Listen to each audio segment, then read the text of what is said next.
Ok. Bueno, parece que ya está aquí el buen calcetín cultural. Ok, listo. Bienvenido. Hola. Vine de nuevo. El profe me dio permiso de estar toda la semana. Vamos a empezar. Ok, bueno, les estaba diciendo que el tema es Aristóteles. Vamos a comenzar hablando un poquito sobre la historia de Aristóteles. Aristóteles fue el alumno número 1 de Platón.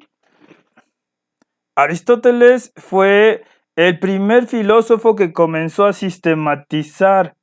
Porfa, compartan, porfa, y no desconfíen de mi sabiduría, ¿eh? Soy un calcetín, pero soy muy listo.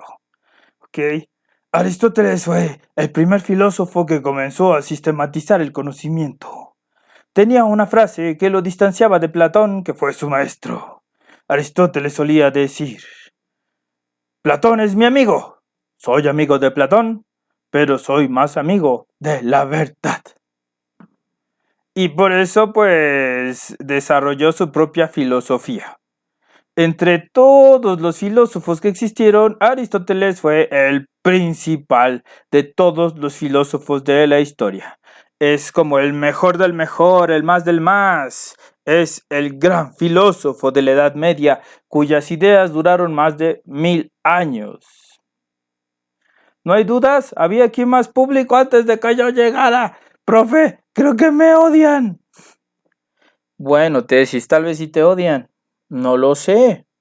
Pero pues hay que ver qué es lo que nos dicen en los comentarios. Dice Betty: hola Javier. Hola Betty, bienvenida. Hola Betty, creo que ya no me quieren. Dale mucho like y compartir, por favor, y háblales bien de mí, porque creo que dudan de mi inteligencia, porque soy un calcetín. Eso es transespecialismo racial. Confíen en mí. Ok, profe, porfa, dinos qué sigue. Ok, bueno, les decía tesis que Aristóteles fue el gran filósofo de la Edad Media, duró más de 1000 años siendo, dice Betty, sí te queremos, convence a los demás, Betty, convence a los demás. Aristóteles fue el gran filósofo de la Edad Media, fue de hecho, como dijiste, tesis, el gran filósofo de la historia, el más grande de la historia, y que fue referente para muchos más filósofos. Entre ellos estuvo Marx, porque pues, Aristóteles hablaba de materialismo y Marx también comenzó a retomar el materialismo, y fue el antecedente de muchos otros. También Ricoeur retoma Aristóteles, Kymlicka retoma Aristóteles, el propio Nietzsche retoma Aristóteles, y hay muchísimos que siguen todas las ideas de Aristóteles. Así que bueno, vamos a continuar, ¿va? Ok, mira tesis, ya nos dejó de seguir la persona que nos había seguido. Aquí es muy cruel el indicador, porque mira, son 22.889 y habíamos conseguido uno nuevo y ya se fue. Es tu culpa. Perdón. Pero si se van, tal vez es porque no les gusta nuestro contenido y está bien. Pueden preferir la casa de los famosos y está bien. Bueno, continuamos hablando de Aristóteles. Dice: claro que sí, Javier, con gusto. Gracias por compartir. Continuemos hablando de Aristóteles. Bien, muy bien. Aristóteles en realidad no era un filósofo griego. Él era un filósofo que no era de nacionalidad griega y por eso le decían bárbaro. Él fue históricamente muy importante también porque comenzó a dar clases privadas y entre ellas, dice, fue mi culpa, dice Betty. ¿Por qué tu culpa, Betty? En las clases privadas que daba Aristóteles, llegó a tener a un alumno excepcional que fue el gran Alejandro Magno. Y entonces Aristóteles fue muy famoso porque tenía a un emperador como alumno. Y tenía diferentes habilidades y diferentes conocimientos. Su escuela de filosofía se llamaba... ¿cómo se llamaba? ¿Alguien sabe cómo se llamaba? A ver, te ayudo, espérame. Se llamaba Los Peripatéticos. que significa que eran aquellos que filosofaban caminando por el patio y dando vueltas alrededor del patio, y esa es la manera en que filosofaban. Recuerden seguirnos, por favor. Suscríbanse, síganos. Ok, esa era la manera en que filosofaban, caminaban por el patio, se ponían a conversar y entre todo lo que conversaban eran muchas preguntas sobre la existencia de la vida, la existencia de la realidad, la materialidad, entre otras cosas que podrían reflexionar. Y esos eran los peripatéticos. Dice aquí Betty, dice, porque entré a live. ¿Qué tiene que ver, Betty? No, denle mucho like y compartir, porfa, y recuerden seguirnos los que aún no nos sigan.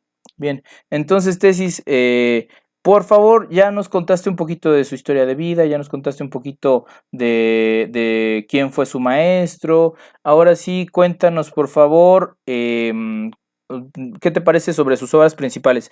Creo que aquí tengo una imagen, vamos a ponértela, ¿va? Ok. A ver, déjame ver. Ay, pero es que tengo que poner en la otra parte, espérame. A ver, aquí le doy adelante. Dice los patines, no, esa no es. Esa no es, esa no es, esa no es, esa no es, esa no es, esa no es, esa no es, esta es. Ok, bueno, ya, aquí tenemos las obras principales. Ok, bien. Tesis, por favor, cuéntanos un poquito de las obras principales de Aristóteles. Bueno, vamos una por una, ¿no, profe? Porque son muchas y están bien difíciles todas. Vamos a empezar con la primera de las primeras. La metafísica. ¿Dónde está? Aquí está la metafísica. Ahí no aparece la metafísica. Tu infografía está incompleta, profe. Bueno, pero ya le estás incluyendo tú. La metafísica de Aristóteles, ¿de qué trata? Bueno, la metafísica de Aristóteles trata sobre la filosofía primera. La metafísica, pues la palabra metafísica no significa lo mismo que quería decir Aristóteles. Él quería decir el fundamento de todo conocimiento y de toda realidad y toda materia. Pero le pusieron metafísica por un error de traducción. Le pusieron al lado de la física, porque estaba el libro de la física y al lado de la física estaba el libro de la metafísica, al lado de la física. Pero en realidad debería de llamarse ciencia primera, la ciencia de los fundamentos y sobre todo la filosofía propiamente aristotélica. Así que Aristóteles hizo un recuento de todas las diferentes filosofías presocráticas y entre ellas estaba, pues había varias, profe, había la de los elementos, la del fuego de Anaximandro, la de la tierra de Empédocles, la del agua de Tales de Mileto, y así había todo tipo de elementos que se estaban conjuntando y esas eran las filosofías del fundamento que eran presocráticas.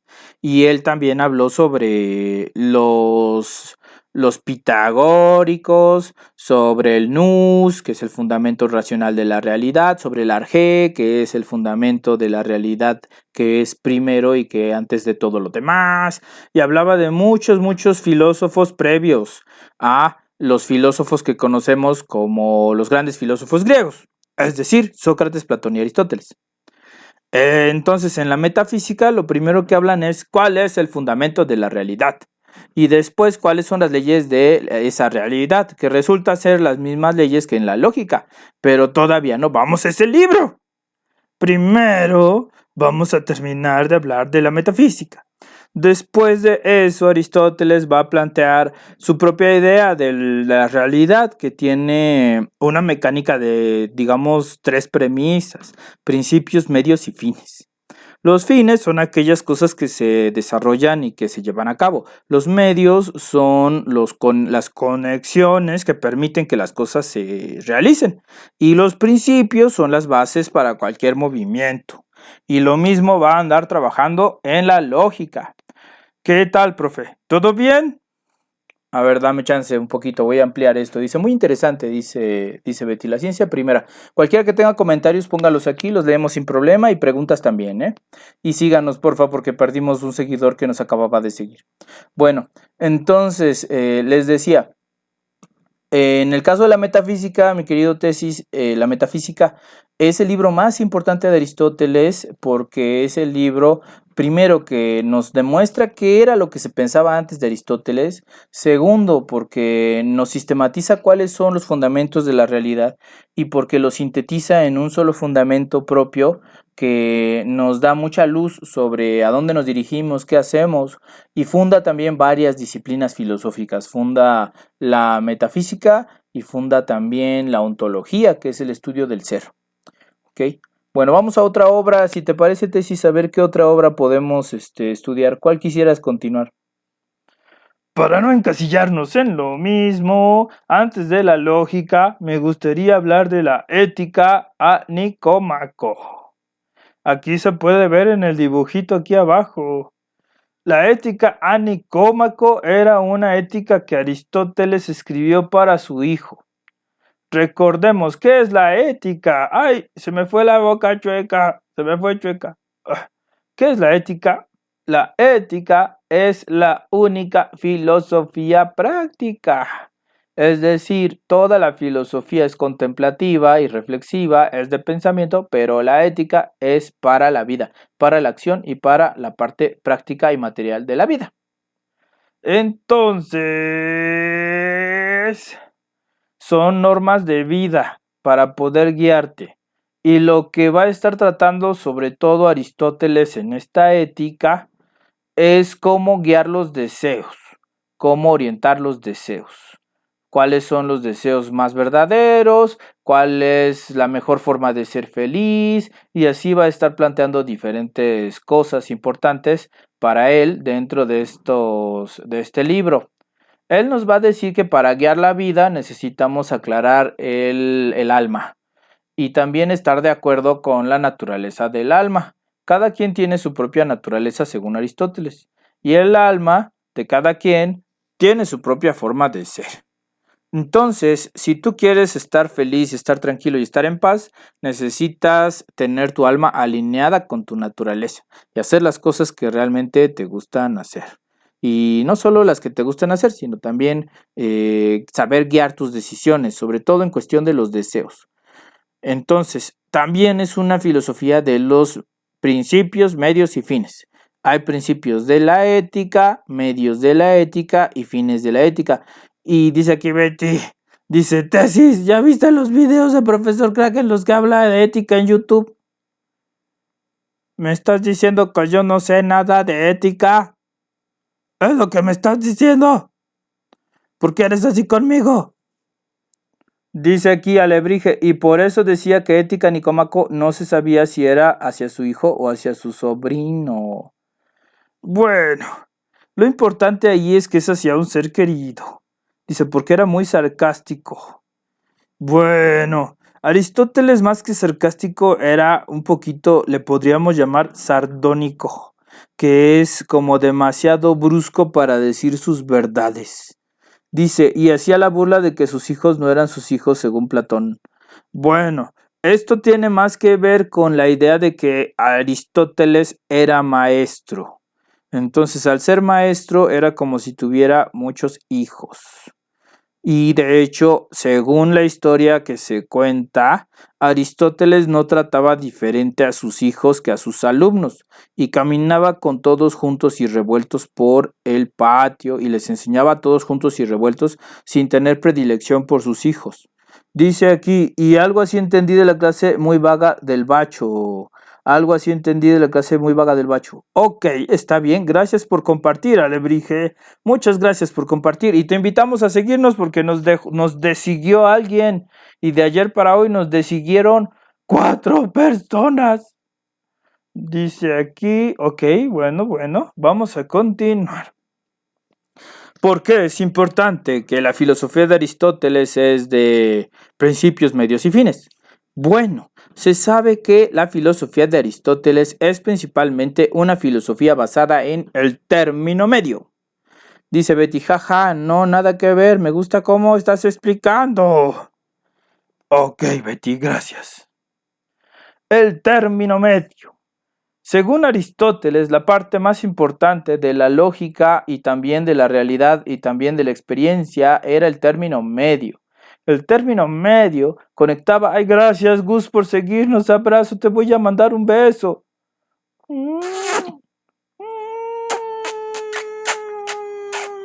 Gracias. El término medio conectaba los principios con los fines. Solo eran posibles los fines a través del término medio. Y esto también lo iba a retomar en la lógica, no solo en la ética nicómaco, sino en la lógica. En la ética nicómaco, el término medio va a cobrar la forma de templanza, una virtud que era la más importante para Aristóteles. Para Platón, la más importante era la prudencia, pero para Aristóteles la más importante era la templanza. Y él entendía, dice aquí Gus, dice, hola Javier, muy interesante ese tema. Gracias Gus. Y esta es tesis, ¿de dónde sabes mi nombre Gus? Dice Betty, dice, jajaja, qué buena onda.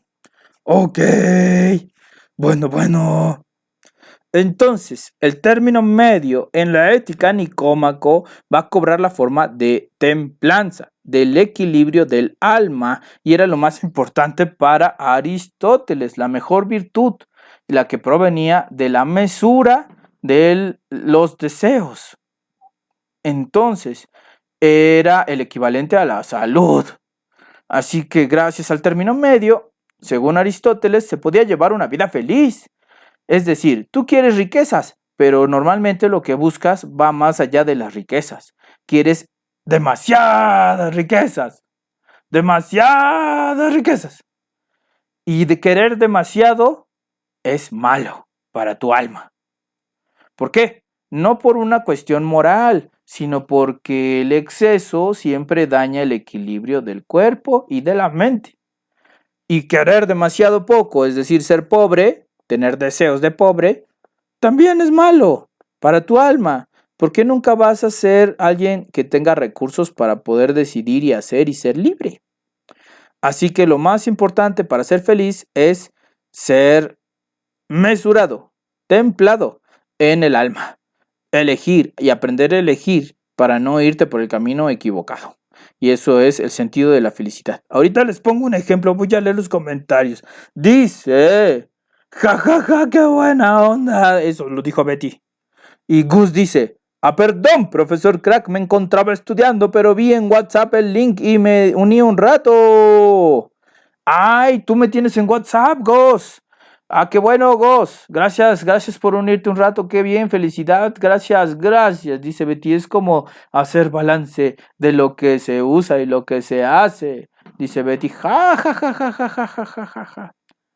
Ay, Gus, ya sé quién eres. Eres el hijo de Marcelino. Bienvenido. Escucha esto, te va a ayudar mucho. Ok, bueno. Vamos a ver. Estamos hablando sobre la templanza. Y hay una metáfora que ayuda mucho y que tiene todo que ver con las Olimpiadas. Imagínense que hay un tiro al blanco. Imagínenselo. Es un tiro al blanco, redondo. Y hay un arquero. Y el arquero son ustedes. Y el arco son sus facultades del alma. Y la flecha son sus deseos. Tan. Lo repito, no es un arco, así es. Un tiro al blanco, ¿ok? Entonces, ustedes que son el arquero, tañen el arco, así con la flecha, así. Así. Y sueltan la flecha, y la flecha vuela. Hasta tocar el blanco. Y clavarse ahí. Desclávame, profe. Ahí estoy. Ok. Entonces, cuando vas a tirar, según Aristóteles, lo que hay que hacer es elevar un poquito el arco hacia arriba. Para que cuando llegue la flecha, se clave en el centro, calculando la caída de la flecha. Y de esta manera se llega siempre a la templanza. Es decir, la templanza no es estar en el medio siempre, sino a ajustar para llegar siempre a la mitad y llegar al mejor momento y al mejor lugar, al más equilibrado. Profe, porfa, dime cuál es el libro que sigue para poder seguir explicando. Ok, tesis, vamos a ver, dice, ¿cuál es el blanco? El blanco son los deseos, recuerden, el blanco son, no, bueno, el blanco más bien es ya la materia, cuando realizas los deseos, ¿ok? Si se van a volver realidad o no los deseos. Ok, bueno, vamos a ver cuál es nuestro próximo libro para que también lo explique tesis. Ya vimos metafísica, ¿no? Sí, ya. Ética de Nicómaco, también. Y, ¿qué te parece la poética? Pero, profe, es mejor que tú lo expliques. Vamos a explicarlo juntos, ¿va? A ver, la poética, tesis. Bueno, primero, te voy guiando un poquito, tesis. La poética es un libro muy corto, habla sobre el arte, habla sobre la mímesis de la escritura teatral y de la tragedia. ¿Ok? Dinos qué es la tragedia, dinos cómo funciona la tragedia, dinos qué es la mímesis, por favor. Ok, profe. La mímesis es una palabra griega que se refiere a la imitación de la naturaleza y que definía en sí mismo para los griegos el arte. ¿Está bien dicho? ¿Está bien dicho? Ya pudimos conectar de nuevo, ya nos ven. La mímesis es la imitación de la naturaleza. El teatro que se manejaba en la antigua Grecia dice, no se escuchó, se congeló. Ya nos oyen, porfa díganos si ya nos oyen. ¿Ya nos escuchan? ¿Ya nos escuchan? Ya, ok. La mímesis en el teatro griego imitaba al pueblo griego. Y el pueblo griego tenía dos valores principales, la tragedia y la comedia. La tragedia era cuando los dioses trazaban el camino de los hombres y este camino no podía ser cambiado y por eso terminaba de manera fatal. Incluso los hombres terminaban muertos en su mayoría. Hey, si alguien anda por ahí, porfa, síganos. Si alguien anda por ahí, les gusta el contenido. Entonces la tragedia trataba de muerte. Gracias, Alebrije. Dice ya. Gracias, Alebrije. La tragedia trataba de muerte y de cómo no se puede evitar el destino. Esta era la manera en que los griegos pensaban que eran las cosas.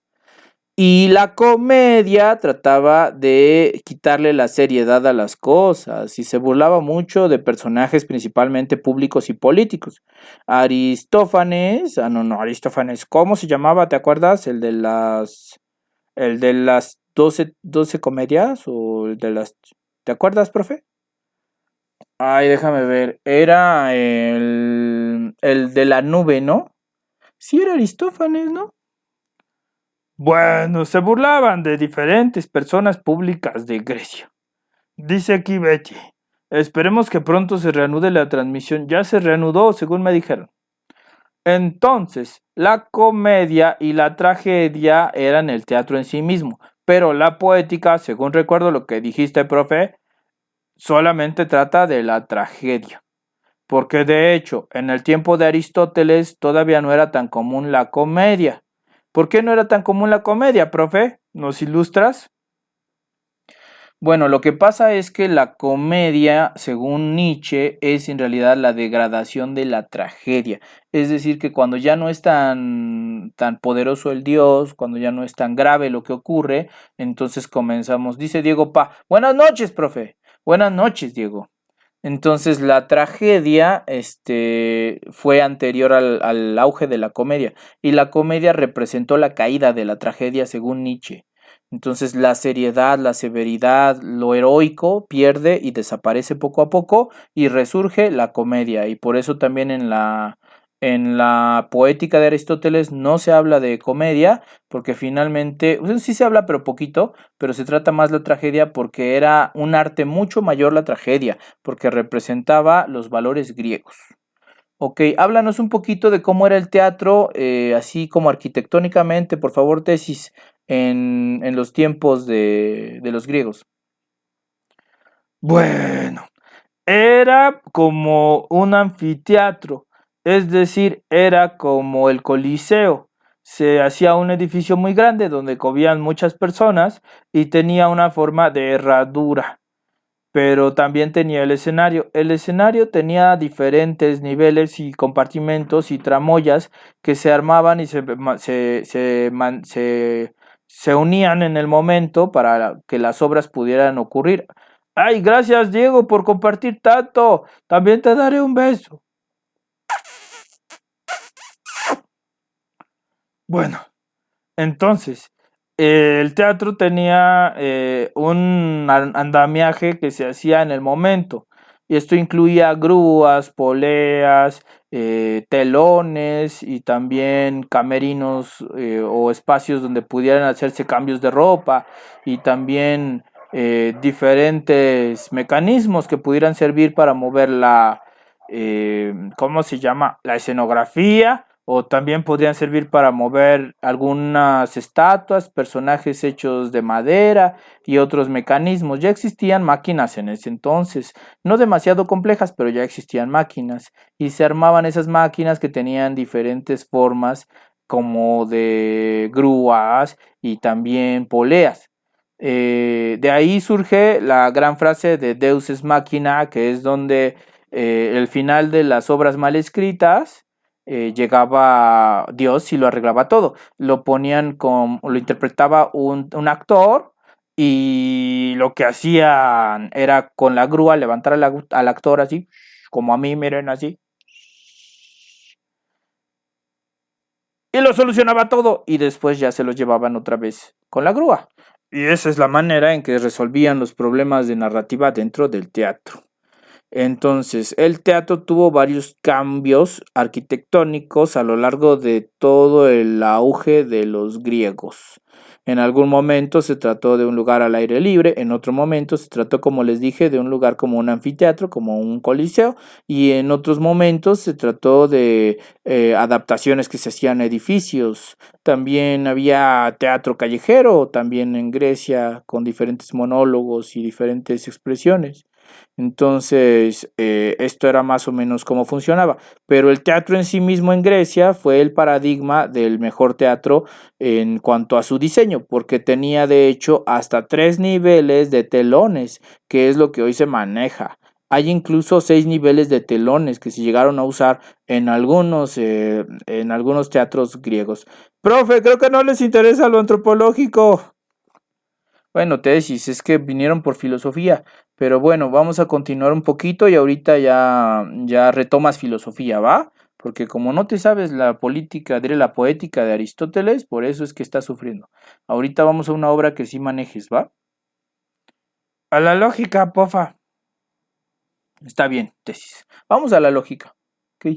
¿Quién anda por ahí? Por favor, denle seguir aquí porque estamos medio fritos. Aquí nos dice, quisiéramos tener 10 seguidores más, nos dice el marcador. Ok, bueno, vamos a empezar con la lógica de Aristóteles. Todavía tenemos unos cuantos minutos, como 10.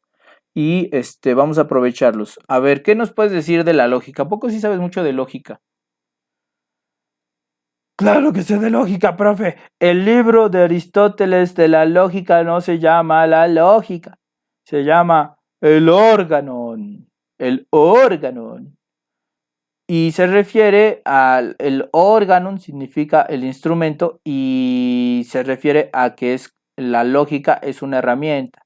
Recordemos que la palabra logos se refiere a la razón y entonces la razón es la herramienta que usamos para poder estructurar lo que sabemos, lo que pensamos y las cosas que tenemos como ideas y también lo que escribimos y también muchas cosas que son útiles para aprender.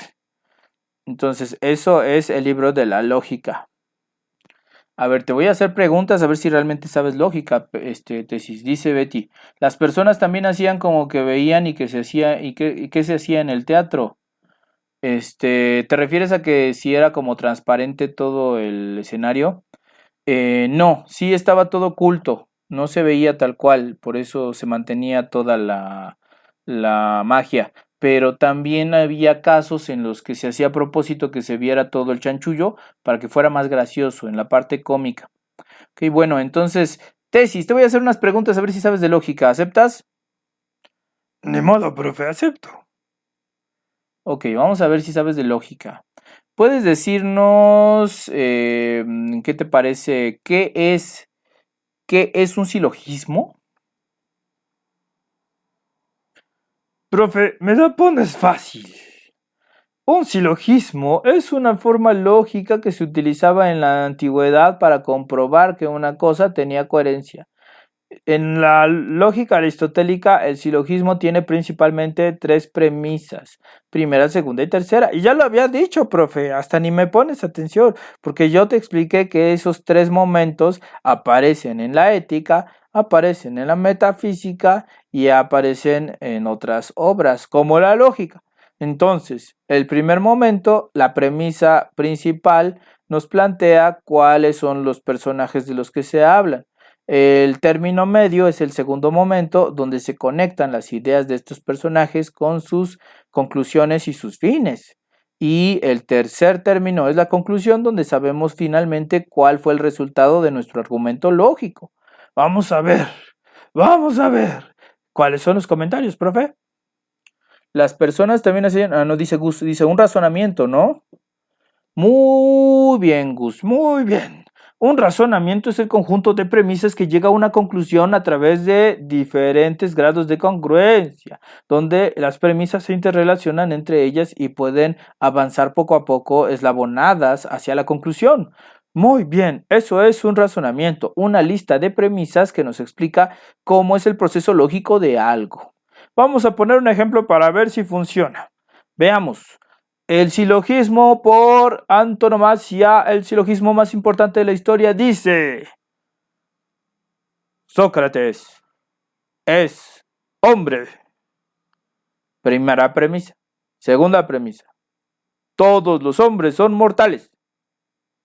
Y tercera premisa: Sócrates es mortal.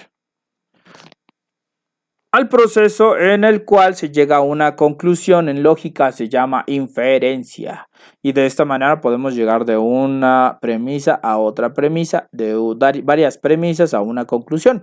La inferencia solamente puede tomar en cuenta las premisas que sí se dijeron, no puede tomar en cuenta las premisas que no se dijeron. Todo lo que se puede deducir viene de las premisas, es decir, que no se puede poner una premisa nueva de la nada, y eso se llama tercero excluido. Solo las premisas que están formando parte del argumento lógico pueden estar involucradas en la conclusión. No se puede meter nada nuevo de la nada. Todo se da debido a lo que ya está. ¿Ok? A ver, otra pregunta, profe. Bueno, ya nos dijiste qué es el silogismo. Dinos qué son las falacias. A ver qué son las falacias. Eso está muy papito, profe. Me la pones fácil. Las falacias son formas lógicas falsas para intentar hacer pasar algo falso por verdadero de manera truculenta, y son muy frecuentes en la poesía y en la literatura. A ver, profe, ¿qué tal? ¿Cómo te quedó el ojo? Ok. Dice Gus, dice razonamiento no válido. ¿Qué nos dices de ese comentario de Gus? La validez en la lógica es algo más contemporáneo, Gus. Eso es de la lógica de Copy, de la lógica simbólica y de las tablas de verdad. A pesar de que Aristóteles ya hacía diferentes comprobaciones sobre la verdad y la congruencia, no hablaba de validez. De entrada, es una palabra del latín y no del griego. En el griego se habla de falsedad, no de validez. Entonces sí se podría hablar de la falsedad de un argumento o de un silogismo desde Aristóteles, pero no se podía hablar de validez, porque la validez es dentro de un sistema de reglas normativo, y en el caso de Aristóteles, a pesar de que sí plantea reglas, no lo ve como un sistema normativo, sino como elementos que ya existían en la materia y en la verdad. Según Aristóteles, él no está inventando la lógica, ni está reinterpretando la lógica, sino que está expresando la manera en que la naturaleza se desempeña, y esa es la lógica para él. ¿Quedó claro? Entonces, la validez en realidad funciona a través de diferentes reglas de validez que se estipularon posteriormente a Aristóteles, no en su momento. Y cuando se trata de filosofía, no se puede pasar por alto que un autor diga lo que diga, porque si le decimos que dice algo que no dice, estamos en un error grave. Tenemos que saber muy bien qué dice, qué no dice y por qué lo dice y por qué no lo dice. Ok, profe, otra pregunta de lógica. Pues mira, no me contestaste bien las falacias, lo de la falacia. Cuéntame un poquito más sobre tipos de falacias. ¿Cuáles conoces? Al menos unas dos o tres para que orientes sobre la falacia. A ver, cuéntanos, ¿cuáles son? Bueno, profe, pero primero les recuerdo que nos sigan porque solo nos ha seguido uno hoy y ha sido Gus. Entonces, no nos ha seguido nadie más. Por favor, síganos porque hemos perdido muchos seguidores y queremos seguir haciendo videos. Y si no seguimos creciendo, no vamos a hacer más videos, ¿verdad, profe? Sí, ¿verdad que sí? Ok. Dice el Populum, dice Gus. No, a ver, Gus, vamos a empezar por el principio. Primera falacia de las más conocidas, la falacia ad hominem. Es cuando atacas a la persona y no al argumento. Es como si yo le dijera al profe, profe, estás feo y por tanto lo que dices es falso. Oh, eso es una falacia. No porque sea feo, tiene que ser falso lo que digo. Otra de las falacias que podemos decir es la generalización apresurada. Cuando vives una cosa particular y la haces como si fuera universal. Yo podría decir, por ejemplo, que una vez el profe se equivocó y por tanto puedo decir que es un tonto. Nada más por equivocarme una vez ya soy un tonto, tesis. Sí. Pues no, no por equivocarte una vez ya eres un tonto. Solamente te has equivocado una vez, tesis. Esa es una falacia de generalización apresurada. Ven, esas son las falacias. Vamos a ver otra falacia. Ya vimos a Dominion. Ah, la falacia de autoridad. La falacia de autoridad se enuncia de esta manera. Cuando alguien importante dice algo, pensamos que es verdadero solo porque la persona es importante. Por ejemplo, si el profe me dijera que ustedes son buenas personas, yo le creería solo porque es el profe o porque puedo comprobar que son buenas personas. Bueno, yo quiero pensar que son excelentes personas, tesis. Bueno, pero no puedo creerte solo por tu autoridad. Puedo poner a prueba lo que tú dices y de esta manera aprender más cosas. Pero si no pongo a prueba lo que tú dices, lo más seguro es que me esté equivocando o hay más probabilidad de que sí me equivoque porque no estoy realmente usando la razón para llegar a la verdad, sino que solo te estoy creyendo porque eres importante para mí y puede ser importante para muchos. Bueno, vamos a ver. Parece que ya estamos llegando al tiempo. Profe, ¿puedo decir un mensaje? Sí, claro que puedes decir un mensaje, tesis. Hola a todos. Yo normalmente no vengo aquí porque a mí me sacan muy de vez en cuando, porque yo no tengo muchos fans. El profe tiene más fans y por eso lo prefieren a él. Pero sí les puedo decir algo, que es muy difícil hacer este trabajo de difusión y de enseñar cosas. Porque no solo es que tenemos que estudiar, sino también tenemos que estar frente a la cámara y editar videos y hacer cosas. Yo siento una gran alegría cuando vengo, pero también es difícil saber que tenemos dificultades de que si nos siguen, que si no nos siguen, que si nos ven, que si no nos ven, porque hacemos esto con mucho cariño. Sobre todo yo, porque yo soy una persona, bueno, un calcetín muy apestoso. Y nadie no conozco muchas personas. Y me cuesta trabajo tratar con ustedes porque no conozco muchas personas. Solo al profe y a las personas que viven aquí. Me hicieron una fiesta de cumpleaños una vez. Gracias a todos y nos vemos mañana. Estaré 2 días más y después volveré a estar ausente un rato. Porque ya me prometieron esta temporada, el profe me prometió. Sí, tesis va a estar 2 días más. ¿Ok? Bueno, pues vámonos despidiendo. Ha sido un gusto estar con ustedes. Hoy hablamos mucho de Aristóteles. Mañana hablaremos sobre Marco Aurelio. Marco Aurelio. Hay que anotarlo por ahí. Y gracias a todos, gracias a todas. Recuerden seguirnos quienes aún no nos siguen. Gracias a Gus. Dice que descansen. Gracias, buena noche. Gracias, Gus, ponte a estudiar. Dice Betty, sí vi tu fiesta de cumpleaños y tu pastel. Gracias, Betty, cuídate, nos vemos mañana. Ok, bueno, pues vámonos despidiendo. Cuídense mucho, gracias por todo. Nos vemos mañana para seguir trabajando. Descansen y hasta la próxima.